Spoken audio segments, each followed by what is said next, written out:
South Georgia. I am here with Lowndes Viking inside linebacker Coleman Lewis. Welcome to Beyond the Whistle. It is so awesome to have you here. It's a big week this week. You know, you got Winnersville going into it. You've only played in one Winnersville game, and you guys fell short by 7 last year. Do you think having that experience of playing in that game helped prepare you for Friday's environment? Yeah, I mean, it is a very big game, and I do think it helps to have that atmosphere already played in.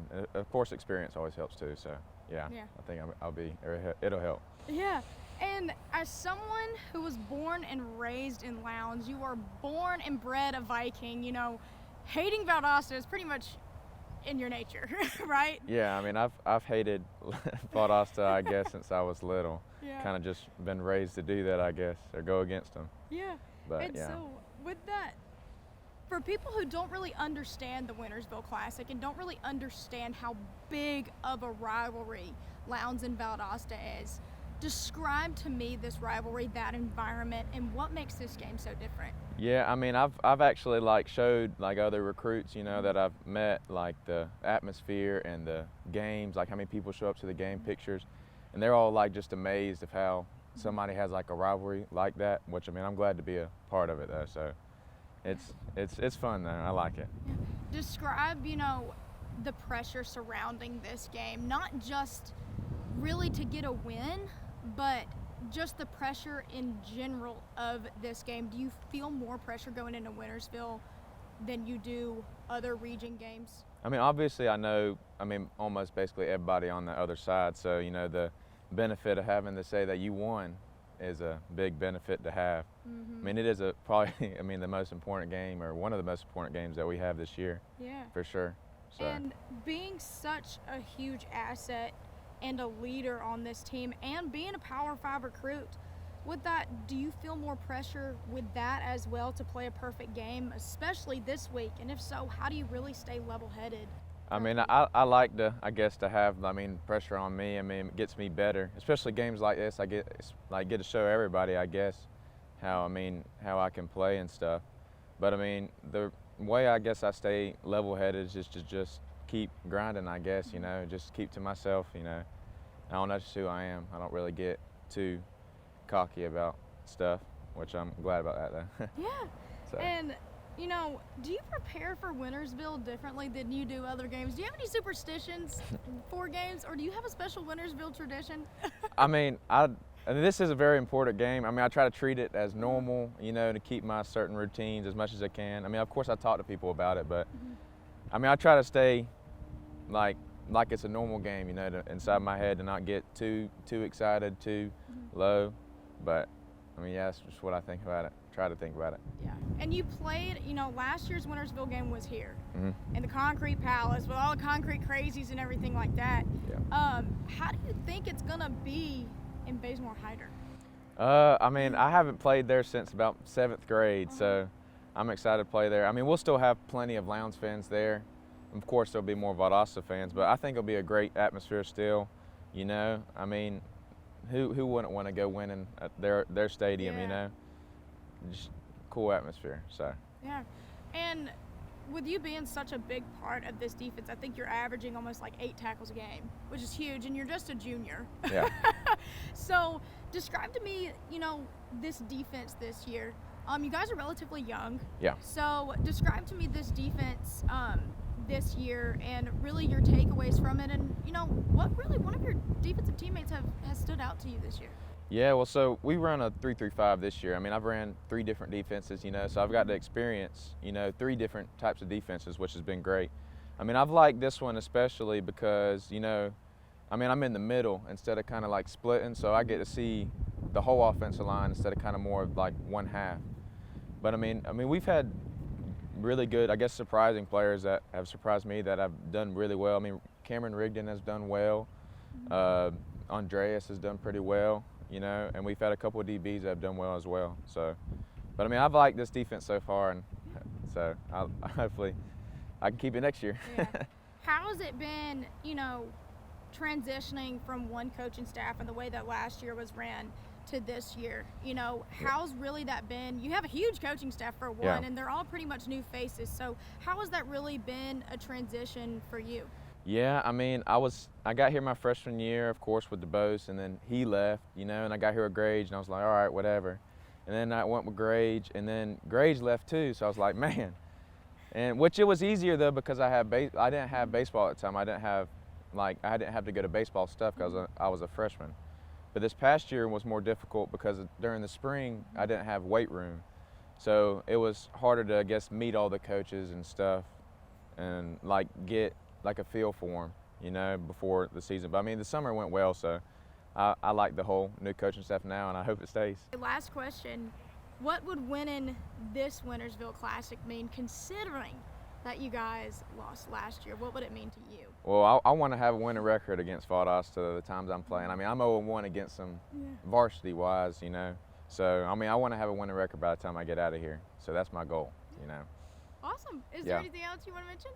I'm good. All right. Thank you so much for being here, Coleman. Yep, thank you. Now we're going to go with Coach Carter.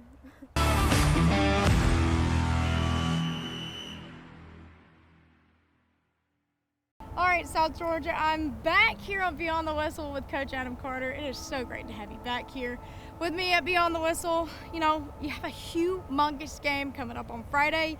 You've played in the Concrete Palace already. You've coached at Valdosta and played in Bazemore Hyder. What do you think the atmosphere is going to be like in this year's Winnersville Classic? I think in any time you get in this game, the crowd and the fans are going to show up just because they're so passionate about the game. Obviously, the environment is going to be great just because of the nature of it. I think that you got two good teams right now that are trying to find their way a little bit. You've got a huge crowd support or fan support base behind both teams, and so we expect to be a huge crowd. We expect them to be loud the whole time. We expect our folks to be loud the whole time, so it should be a great high school environment. I don't see the reason for it not to be. And you guys have had a very tough schedule this year. How do you think your schedule has prepared you for this Winnersville game and even region play moving forward? Yeah, I think that's kind of why you schedule the East Coweta and Grayson of the world, to get you ready for the region, to get you accustomed to the speed of the game that you're going to play when you start playing the Valdostas and Camdens and Colquitts of the world. So hopefully it's prepared us. We've taken some lumps the last 2 weeks, and your goal is that you grow from all those experiences, and nothing's come easy to us. Everything we've gotten has been tough, and so hopefully that's built some thickness, you know what I mean, some thick skin, and it's built some ability to overcome some adversity, because we're going to see some adversity Friday. There's going to be something happen doesn't go our way, and so hopefully it's helped us. And you mentioned Grayson not last week, you had a bye week last week, but your last game was a tough loss to Grayson. You went back to your old stomping grounds.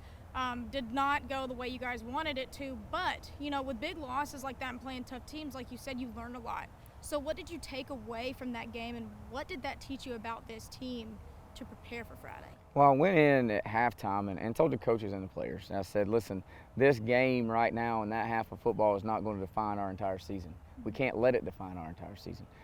We've got to figure out a way to find stuff that we can do well and find a positive in the second half. And I told them I just wanted to find 22 that wanted to walk out of the locker room, that wanted to go fight for everything we had.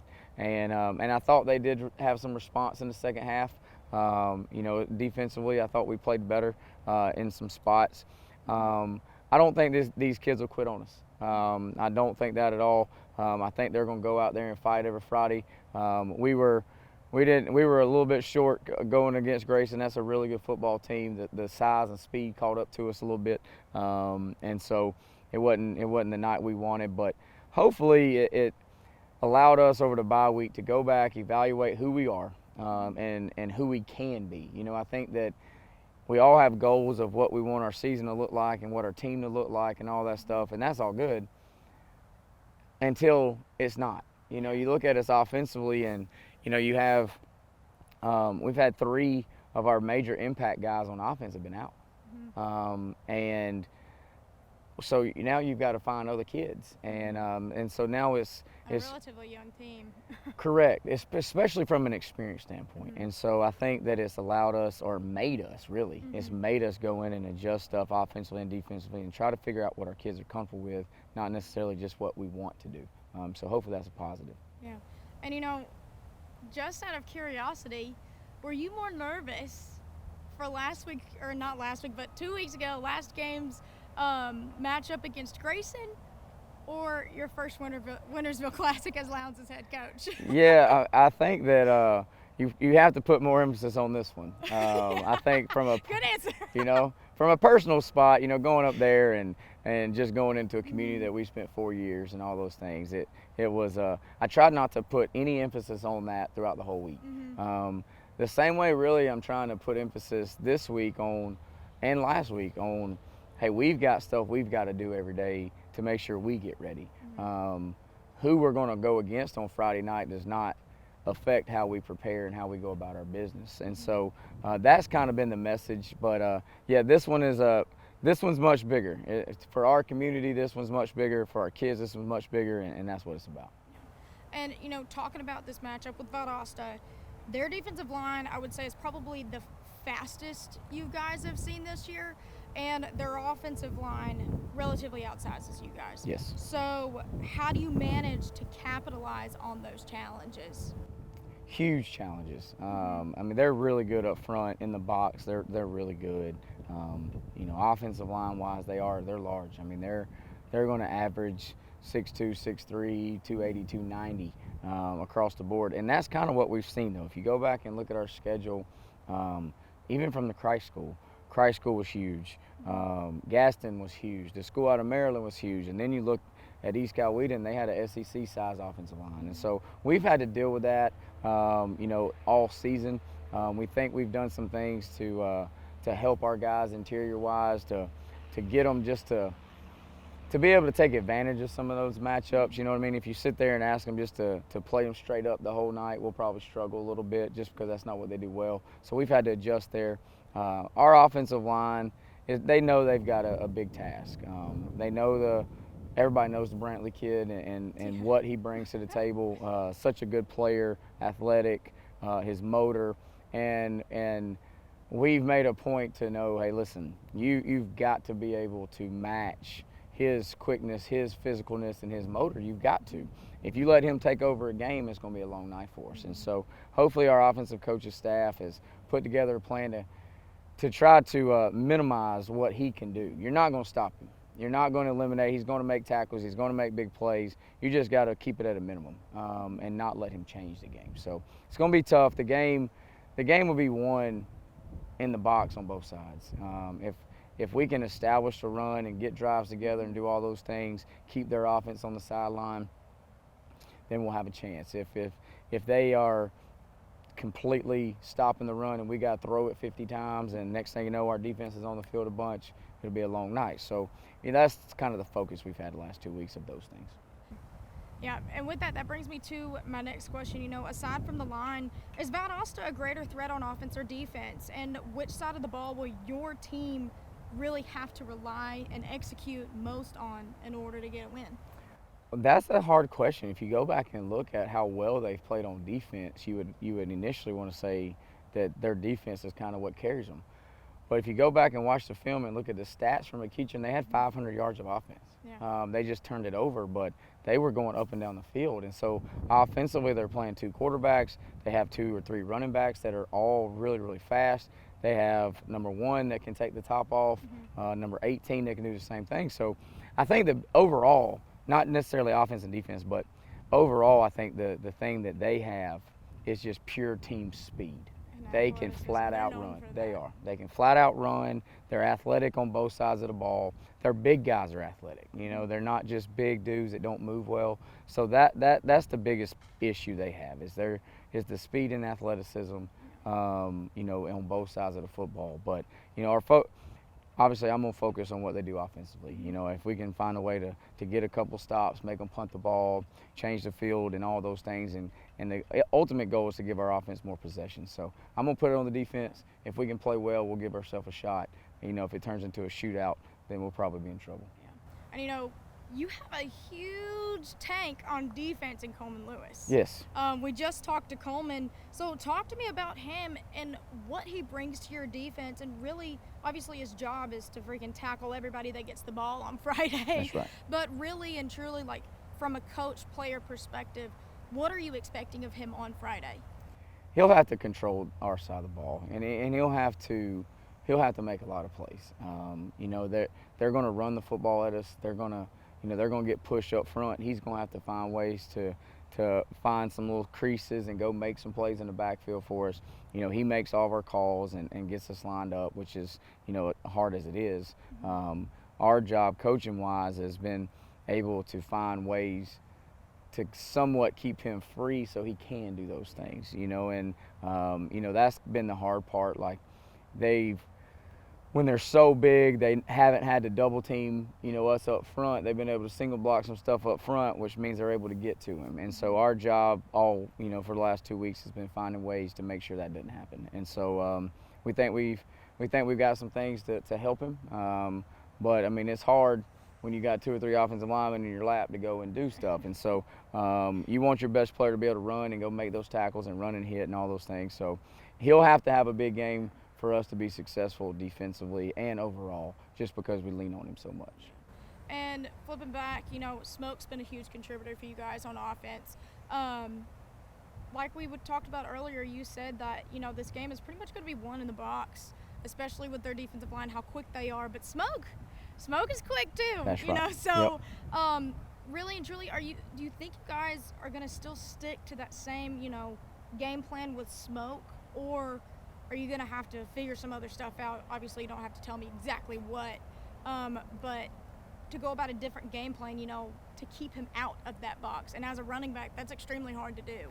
Yeah, I mean, I think that the initial plan is going to be we have to establish the run game, and we've got to be able to control the line of scrimmage. But that can be done in a couple of different ways too. You know, it doesn't have to be just him running inside the whole time. We can manipulate some stuff, and but at the end of the day, he's got to get going. And there's going to be some times where he's going to get hit at the line of scrimmage, and he's going to have to make one miss, and he's going to have to drive just to get 2 or 3. And once we do that over and over and over, and we're still establishing that, and we're not going to leave that. You know, we're not going to leave that. But he takes those runs where it's 2 or 3, 2 or 3, 2 or 3. Next thing you know, we bust one. And so we'll stick to the plan. He's got to be an impact guy for us. He's got to get his carries. You know, we weren't able to get him going, you know, against Grayson, and then we got down, you know, and that plays a part in it. You know, if you get down early, it's hard to stick to the running game all the time, and it kind of takes him out a little bit. So hopefully our plan, as far as what we have to get him going and to get our offense going in the running game, it will work early on, and then we'll get settled in and be able to do some stuff. And my last 2 questions are, the first one, you know, we've talked about there have been no cut games on this schedule this year. It's been hard, and like we said, you guys have a relatively young team. Yeah. And a lot of these games you guys have been outsized. The odds have been against y'all in a lot of these games. How impressed are you with this team and their ability to combat challenges each game, considering their age, considering some of their inexperience, and what are some of those players that stood out to you that you really didn't think were going to be, you know, as big of contributors as they have been this season? Yeah, so I think that, you know, we talked about this. We talked about just the having the trust in what we're doing in the process, right? And I'll tell you, one of the things that I was proud of up to this point is how they handled what we did with them last week. You know, you come off of that, the defeat, there was a big emotional letdown, and then you go into a bye week and you're like, all right, how are they going to respond? Well, we reset maxes in the weight room, and we had anywhere from 30 to 40 Monday, Tuesday, Wednesday all go up on maxes and all that stuff in season. So that kind of helps you understanding those kids. The biggest thing that we've had is they keep coming back, you know, and we've lost some. We've lost some, but the core group and the ones that keep coming back is what our program is going to be made off of. And you know, you look at some of those kids, the Hayden Williams of the world, our right tackle. He's going to be here every day, and he's going to give you everything he's got every day. And he's one of those seniors you know you can count on. You know, you've got Caleb Barron that plays left guard for us, that came off of a big ankle injury. Now he's back and he's rolling and helping us. And you look on defense, you've got a bunch of guys over there that don't have a ton of varsity experience. And so when you look at those guys that are playing a bunch of reps for you, that Quan Thomas has been starting every game this year. He played receiver last year. You know, those kind of kids that have made the transition, have came over, and are doing things that help you win games. You know, you got other linebackers in the mix. You got a sophomore, Tyler Parker, that's came in and played well. You have, hopefully, we got a couple of juniors now that are ready to kind of step up and help us when it comes to that. So proud of them as far as the response that they've had in the last couple of weeks. We've had 2 rough weeks, you know, in 2 last games rather. And so just the response, just the grit that they got, and to keep coming back, and you know you can build off of that, you know. So that's what we got to do. And I said that was like my second to last question, but another question just popped in my head. How have you been able to maintain a level head? We talked about this, you know, I think back in the summer when we did our first interview, you know, how hard it is to really take losses, take them on the chin, and just, you know, get ready and prepare for the next week. But as a head coach, these kids rely on you, this fan base is relying on you. You know, how have you been able to stay, Coach Carter, level-headed, considering, you know, the last 2 losses and one of them being a very big emotional loss for you? Yeah, I mean, I think there's always frustration, and I told you I'm my biggest critic for sure. But we knew it was going to be a process when we got here. And then you start looking at some of the youth we have as far as experience. I'm not talking about, you know, what grade they're in, just the experience. You look at some of the losses that we've had, the injuries, we talked about that. So you know that you're in your uphill battle every week, you know what I mean? And so, and then like the physical part, you know, we're a little bit behind in some areas that we're trying to catch up in. So to me, it's like, you know, and we kind of talked about this before. This is not a stepping stone job. This is not a 1-year job. This is a career job, and I've got to make sure that the base is built off of what we believe in and how we're going to do stuff, and we got to stick to that. When you start trying to change that vision and change the way you go about stuff gets sideways and you lose track. And then it's just worried about, hey, a quick fix. It's not the long fix. And so that's been my thought the whole time is, listen, just keep showing up, make sure they keep showing up, make sure the kids are, you know, are getting coached hard, they're getting better, stick to our plan that we have. The plan that's in place is proven and it works. It's just going to take some time. And obviously we want to win all 15. And hopefully we got 10 more games left in us. We just got to be ready to show up in battle and have our kids ready. Has Lowndes been everything you thought it would be? I love it here. I really do. I enjoy, you know, if you talk to my family and my little inner circle, like this didn't work. I enjoy being here every day. My feet hit the ground in the morning, ready to go. My little man absolutely loves it. I think everybody loves your little man right back. He was here this morning in his, I bought him a Captain America Halloween deal, and they're headed down to Disney right down for Mickey's Halloween thing. And so, but he absolutely loves it. He wants to be here with these kids. He actually walked up to me at practice yesterday and said, "Dad, I'm a football player." I said, "All right, brother." You know, and he's also a coach. That's right, and he'll tell them what to do, you know, and so it's been everything we wanted. The people here have been great. My admin's been great. The folks at the board have been very supportive. They come to the games. They come to our Character Red. It's the family atmosphere and the community that we wanted. Now we just got to find ways to go win. And my very last question is, you know, how much would winning this Winnersville Classic in Valdosta as your first year as head coach here at Lowndes, what would that mean to you? It's a big deal.